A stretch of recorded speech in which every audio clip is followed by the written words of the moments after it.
Okay, so we've been doing puppets in my room. It started because of I know, can we just start? This feels so fake. You want to start over? No, Yeah. let's just let it run. Can you flip Yeah. it? I know. She can flip it, yeah. Can you read? Yeah, but I've got. Okay. Sorry, I'm just not iPad savvy. Okay. Yeah. We saw the Christmas puppet show that the people came to put on, and our kids really liked the puppets. But it was right before break, so we weren't sure if they would remember the puppets after break. So the first week back, we put up a puppet stage and kind of displayed the puppets in a new way, and just to see if the children showed interest in them still. And they still did. They really explored the stage and the different puppets, and they started to have conversations with the puppets.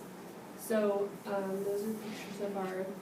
Did they know to like put the puppets like on their hands and act out, or did you show them? Or? No, they knew. knew, like, Yeah, they knew to remembered. put them on their Yeah. hands. And some of the kids, like Isabella, she really knew how to have like talk. Like you could talk back and forth with her. And some of the other kids just like put them on their hands and would get. They didn't really understand the concept of the stage. Like to hide. Like you're supposed to hide. Like there was this blue tarp on there. And they were just like, this is in the way, like, what is the point of this? So we took that down, and they never, like, ducked down, and I just showed the puppets, but they liked to be behind the stage, and one would be on one side and one on the other a lot, and they'd have, like, pretend back and forth, yeah. And there's only, like, a couple that would really respond to you. Did they have conversation with you, or did they do where they talk, or did they try to put their hands in mouth? What was the way in which children first talked or projected their voice with them? Isabella would do, like, put the puppet on and say, voila, like, talking for the puppet, and talk back and forth with, you know, if you're like, my name's Bob, she'd go, I'm Minnie Mouse, and she, like, talked for the puppet. The other children just kind of talked in general and used the puppet. Yeah, they didn't really understand, like, the mouth moving or, anything like that.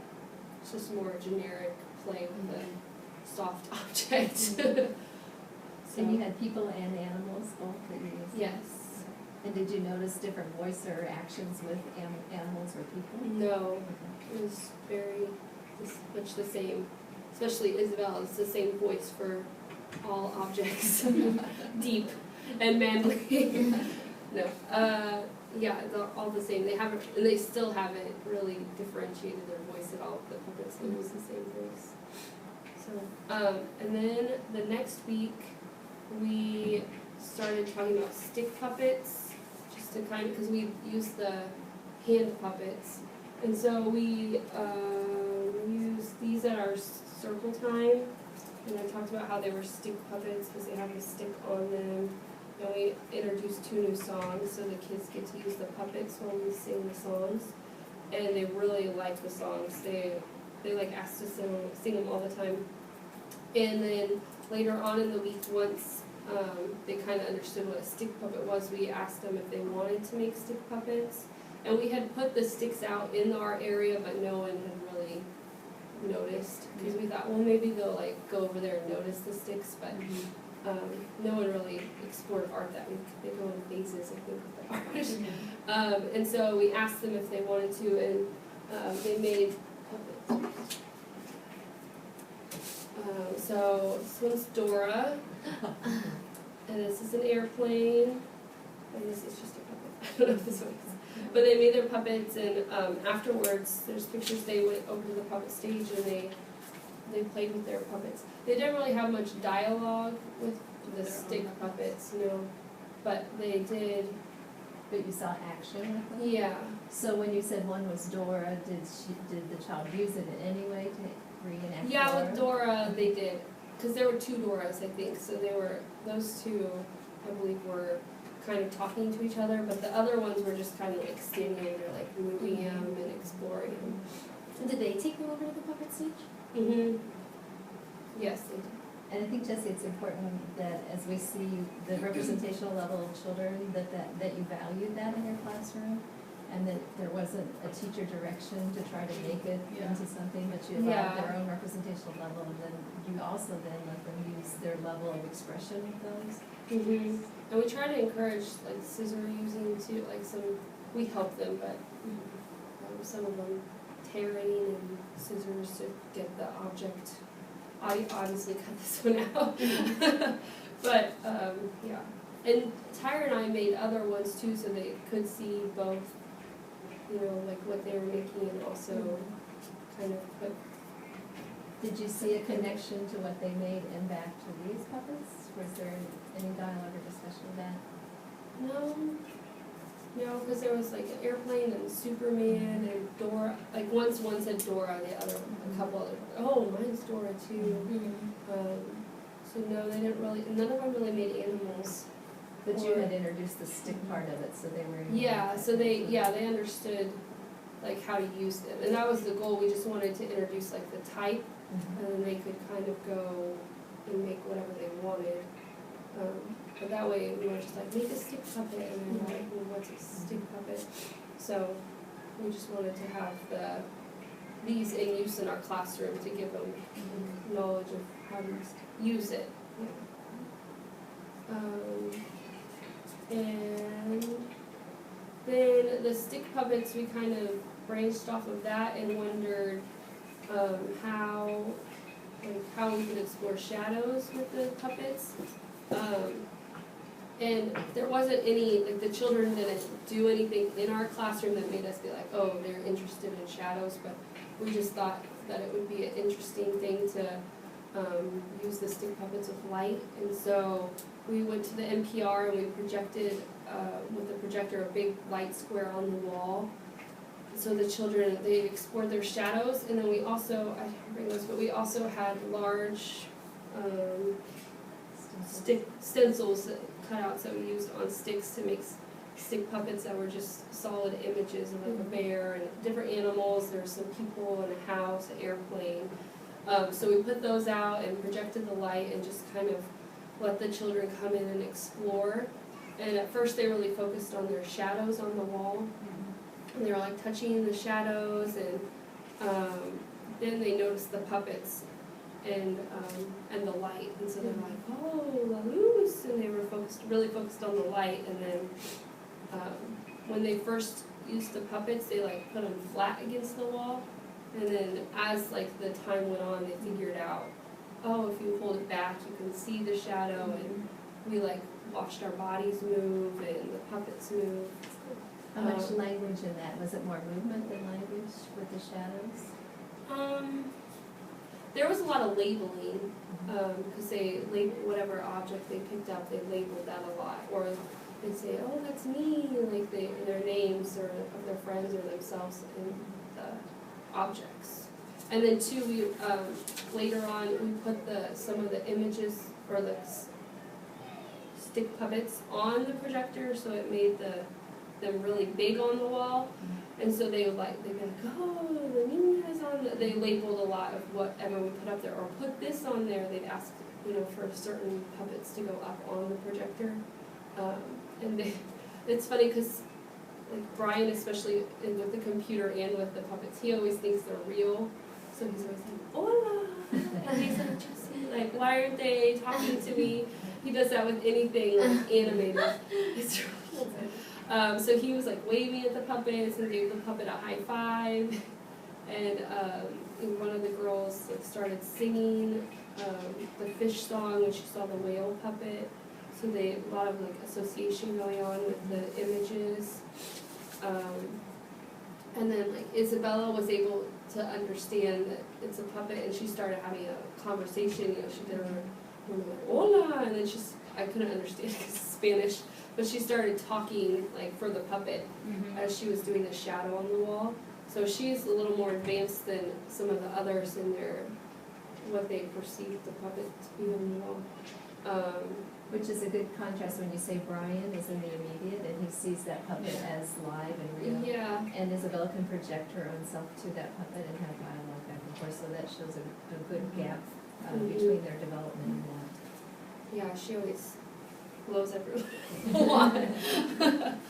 And then Fabio, he was like, he noticed the shadow and he thought it was an avian, where Allison used the same puppet and she thought it was a fish. So just the interpretation of the different silhouettes of the puppets. And you chose familiar two-dimensional figures, you chose people and fish and cars, Yeah. so they were simple for them, so that the flat two-dimensional object had shape and meaning to them. And there were a couple that were, like there was a giraffe and there were a couple that they weren't like as familiar with, so I think that was good too, to introduce new, new images that we don't always talk about giraffes, but we talk about dogs and cats, a lot, so. So Yeah, to but- introduce new vocabulary to them. Yeah, but it was mostly things that they could like see up there and know exactly what it was. And there's a tree and they interpret it as like a cloud or flower, and I thought that was interesting. Yeah, because It's to me, I'm like, oh, it's a tree. But yeah, they used it as different things, and I thought that was neat to watch them explore what it could be. So where'd you go next? So next, we thought what would happen if we project the light in a different way so that the kids would be behind a sheet, so we could just see the shadow and not the child. And so Peggy brought us this wonderful contraption that worked, that we hung a sheet from, and then we put the light behind it. So the kids, on one side, they could just see the shadows. On the other side, they could see their own shadow, kind of like on the wall. So when we first started, they just kind of explored, and they noticed the light again, and they remembered, to hold the puppet away. So since they'd already had that experience, and like Mia, she noticed herself. She was like, "Oh, that's me!" Like they started to recognize their shadow, and we took turns, like letting one child go back there to kind of give like a little show, and the kids, so they could be like, "Oh, who's back there? Like, who do you see?" Just to see if they'd recognize like their silhouette. And they would have been like, "Oh, it's Isabella," and she like sang and like did a little thing, and everyone got a turn like back there, and then they popped their head around and like, "Did you see me?" Because like I think they know they could see their friends, but they couldn't like, "Can you really still see me when I'm back there?" So it was kind of a object permanence thing, like on an older level. Right. And so, or they'd be standing back there like, "I see you," and okay, even though you could not see through the sheet. So, And then how did you connect puppets with the children? Because first their exploration was their own body and shadows, and then how did you connect puppets with that? Like I see in this picture where you've given them the bears. oh, yeah, well, we brought the puppets in again, the set of stencil puppets, and so that way they could explore them again. And was there play and their imitation with the puppets with themselves in the shadow, or were they more focused on their own bodies and their? They were more focused on the puppets. Okay. Because they like to gather several of them and then like put them up there, or a couple of them were putting the people like with the horse to like make them like, ride the horse kind of, and Was there naming, labeling, or did they give storylines to it? What did you see as far as No, language? there was labeling, no storylines. There was more singing this time. That's interesting. And it wasn't as eventful as the first experience. Like they explored it and they liked it, but there was it wasn't like it's like, oh, look at all the like interest. I don't know if that makes sense. Like, And why do you think? What do you think the difference between behind the screen shadows and projected on the wall shadows? Is so there maybe thought on just the that? separation between the kids, like not. What do you all think? Do you think there's a reason that, especially at this developmental level of seeing self and projecting self? They could like really understand the simple, like where this light is coming from here, and then we see the light, I think more so than they probably could. I think, like you said, Yeah, like the it's- object permanence, like, can they really see me? Like, Yeah, they and do don't they really quite realize grasp it someone yet. else is Yeah. watching? That's a good observation, because it's immediate here, and their cause and effect, they can Yeah. anticipate that and be a part of it, where, like you're saying, just or Ariel, but this side, they know you're over there, but there's projection of what they really look like on the other side. Yeah.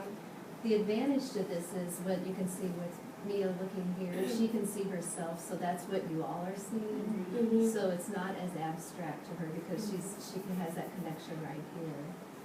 But like you're saying, perhaps knowing people are on the other side, you said they looked around. Yeah, Was they're like- making the connection of what's really happening in that process. And that's why I like that we sat down and kind of let them have turns, because I wanted them to grasp that concept of like, oh, look, you see your friend went back there, and now you're seeing them, because it is abstract, like for them to comprehend, like both sides you can see a shadow, right? Not just they're not the only ones who can see it. Yeah. So in a period of time, you've gone from very simple, just the average preschool, hand puppets of animals and people, and integrated all the way through to a shadow level of that. And what do you see happening next? Where do you think you're going? When we talked about taking the stick puppets outside to see if they could notice the shadows from the sun, which is another source of light, and just to bring the play outdoors, and then making, the hand puppet with the books, to bring like literacy into it, to start telling more stories with puppets, because they love to read books at story time, so figuring out ones that we can incorporate, that we have puppets that correspond to the books. That's kind of our next thoughts, and we talked about doing sock puppets eventually, like just keep expanding on introducing different types of puppets, but yeah. And your goal in this is that children are using language Yeah. throughout that whole process, and you're expanding children's language from Mhm. naming to storylines to Yeah. expression of self. What thoughts do you have as you all look at what she's done and where she suggestions of where you to take it next? I kind of wonder if you did the projector in your classroom and just like set it up, like Mhm. in an environment they're familiar with, like around the puppet, even like Mhm. around your puppet stage or anything, like what would happen then? Would there be more storyline? Yeah. Because you are revisiting it and they're like somewhat familiar with it, or a more familiar environment. Yeah. We have other things available too. We talked about doing that when we originally did it, and we weren't sure, like, for at least the first experience, there was enough room. Yeah. We were like, is this, like, with the tables, like, how are we gonna create room for them all to, like, explore it when it's, like, a fun new thing, and they're all like, wow. So maybe, yeah, now that they've had, like, several exposures, it wouldn't be as chaotic to have it in a smaller space, and so I think that would be good.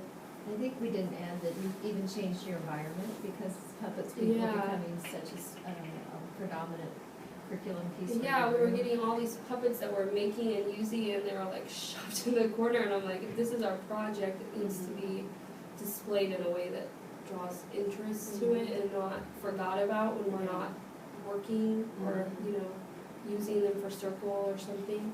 And we just changed it like Friday, I think, and this week they've already used the stage so much more, like in their free play. And so we've noticed a difference in that too, which is good. Because you want to make sure it's not just what we're doing, but like something that they're exploring on their own in their free time. Otherwise, it's not really an interest. So you have two things happening, the shadows and the light, and connecting that to puppets. So not that they're separate, you want to bring them back together, but as you talk about then exploring outside of puppets. And then not to forget then back to the hand puppets. Hand puppets that we made for circle time. We've been doing attendance with them. And do those live in your room or do they just stay at circle? No, they're out with the puppets. They've survived fairly well. Yeah, so they like to play with like their friends. I think one of the discussions we had that is critical to keep in mind in the environment is that puppets need to be alive and have life to them. And so often in the environment, they get shoved in a drawer, shoved in a box, and so we work hard to get you put in the foam, we use foam to put these in our shoebox when they're Yeah. up and alive. Yeah. And children engage and interact to the puppet with life instead of just, oh, just put them away and they're in the basket or the box and shove them in. Yeah. And your environment reflects that very well. And you classified in group puppets, so they. Yeah, we kind of store the puppets, the animals, the people, and then the stick puppets they made have their own little box that they usually stand up in. The sack puppets are all together. Those can't, we don't have a way to stand those. But you've been consciously aware of that those have life, and that for children to engage in them, to have life, they need to be a part of the classroom, visible for children in that way. That's a really nice job there. Let's go back. Mary, do you have thoughts of where to go? I was just wondering about, and kind of you were talking about this with the storyline, but but like some kind of tie into some book that they really love and Mhm. some puppets that they could kind of act out and encourage language out like. Yeah, I think that would be good, because I think we're gonna try Brown Bear, and that's a story like they were already really familiar with and like, so I think that, and we Maybe have a more lot of talking. puppets too that go with the animals, so Yeah. maybe they could, since they know the words, maybe they could start acting Yeah. out and, Or even like writing some kind of, since you guys are always into the book writing, writing some kind of book That's about the right. puppets that you have or something, like giving language to your pet. yeah. Some kind of tie Write a there. book on one. Yeah. Write a book about those hand puppets. Please. Or Dora. What would happen, especially Dora, I think Mhm. that's a connection. that Yeah, they see our that's a kids continued love Tie Dora. that in, yeah. And then to think of a book and then to have the options of puppets and say, what do you think we should use for this? Mhm. Because at this point, like the ducks and the frogs, you've shown them and introduced them to the puppet. They did representation of making their own, and you had a bit Mhm. of information of how they would act with that. But to choose a story and then say, what puppet should we use for this? What do we need to make Mhm. this puppet story come alive? And Yeah. see what their response will be to that. Yeah, I think that would be interesting to see. And we've kind of with the duck one, like in the song it says like mother duck said, and whoever's mom, the mother duck says quack quack. So like we've kind of started like giving them like whoever gets to be that duck gets to say that part of the That's like a song. role. Yeah, and so I think that's kind of like will help bridge into like you said the And story and like having them help tell the story because they're catching on to like, oh, I'm supposed to say this. Yeah. Because at first they just looked at me like, what? I was like, quack, quack, and they're like, ah. So now they know like their role, so I think that would be a good bridge into. And did you say Isabel changes tonation? Yes. So does she use the deep voice for that? Yes. For all puppets. Mhm. Quack, quack. So as you look at each of the children and their developmental goals, you're looking at language and literacy and storyline. Are there other things that you think will come out of this based upon development? Shift you back to just thinking about where you take it from a developmental perspective, because projecting allows so much to emerge and happen. What do you all hope Jessie out in that? Use the social skills, Yeah. even for. Like a conversation, like waiting and taking turns and.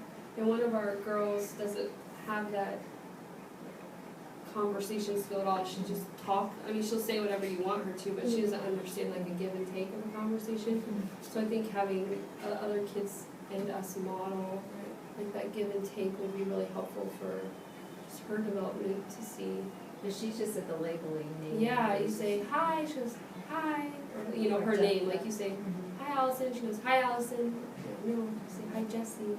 So just like showing her like helping her understand that give and take and having lots of it going on around her would be good for her development. Or like creatively, I'm Isabella, but when I put this thing on my hand, I'm Dora. Mickey Mouse. Yes. So we'll come back and see in a couple of weeks where it's gone, to Yes. look to see where shadows go, puppets go, the combination of them. I have like an idea since it all started with the puppets coming alive, like if you projected like a video of a puppet show Mm-hmm. and show them again like how they were alive, since that's how it started, I just wonder if that re-sparked. Yeah, I think that would be good because, yeah, just to